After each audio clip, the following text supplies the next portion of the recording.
どうも、スラッサーです。今回はスカムに多く存在する武器の中から実証日本一の戦闘狂スラッサーが独断でトップ4にまとめたので紹介していきたいと思います。今回の動画ではスナイパーやグレポン、ロケランの爆破武器は対象外になります。それを踏まえた上でランキングを予想して最後までご覧いただければなと思います。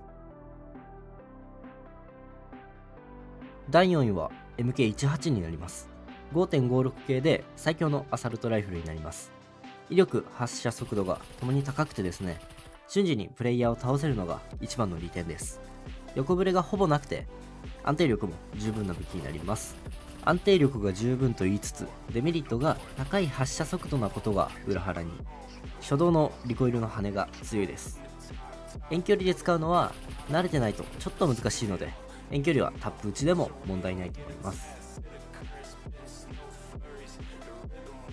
第3位は VSS アスバルになります。こちらは武器の名前が違うだけで性能は同じなため同率順位としています。スカムのアサルトライフル界で最強の安定力を誇ってます。リコイルがほぼなくて横ブレもゼロです。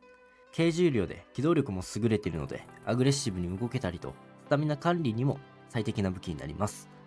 認識としては威力の高い MP5 と思っていただければ伝わりやすいかなと思います。VSS、アスバルどちらを使えばいいかですが、こだわりがなければアスバルの場合アイテムのマスサイズが小さいので探索で手とホルスターがパンパンって時にアスバルはバッグに入れやすいので探索時はアスバル、 VSS は逆にマスサイズが少し大きいので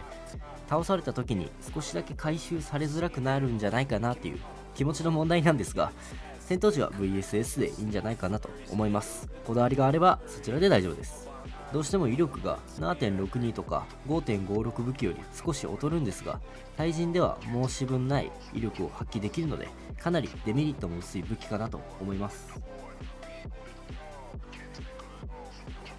第2位は M249 になります。5.56 を100発ドラマ化に装填できる最強武器になります。リコイルは弾幕を張ってリコイル限界ライン到達まで撃ち続けることでリコイルをなくせるので、発射速度が高いことによるリコイルの羽を長期死んできます。武器自体に振動が少なくてドットがかなり安定しているので遠距離でも安定してフル音を撃てます。デメリットは高重量が原因で機動力に欠けてしまう部分があるので、拠点外運用時のスタミナ管理はかなり注意が必要です。拠点防衛時ではあまりこのデメリットは考えなくていいですね。ただ防衛時でも外に出ることはあると思うので、その際はスタミナ管理に注意しましょう。第1位は AK47、AKM になります。スラスターが永遠に使っている武器ですね。7.62 の高威力弾を使用して75発のドラマガを装填できるぶっ壊れ武器になります。ドラマが装填可能なのに軽重量、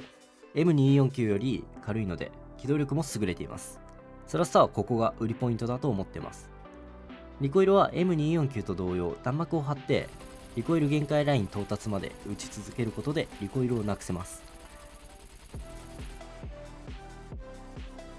こちらも VSS アスバル同様性能が同じなので、こだわりがなければ AK47 は探索用、 AKM は戦闘用でいいかなと思います。 RPK に関しては検証しましたが発射速度や集団なのに違いが見られなかったので、ただ重いだけなので除外してます。デメリットは武器の横ブレが少し気になるんですが、発射速度が高すぎないので目で見て調整しやすいです。もう一点が武器自体の振動に少し癖があるので、慣れるまで練習いるかなっていう感じですね。というわけでトップ4のランキングにしましたがいかがだったでしょうか。冒頭でも説明した通りあくまで個人の意見なので絶対ではありませんが、参考にしていただけたら幸いです。基本的にスカムの戦闘系企画をメインとした生放送をしていますので、よければチャンネル登録をして遊びに来てくれたら嬉しいです。というわけで今回の動画は以上になります。ご視聴ありがとうございました。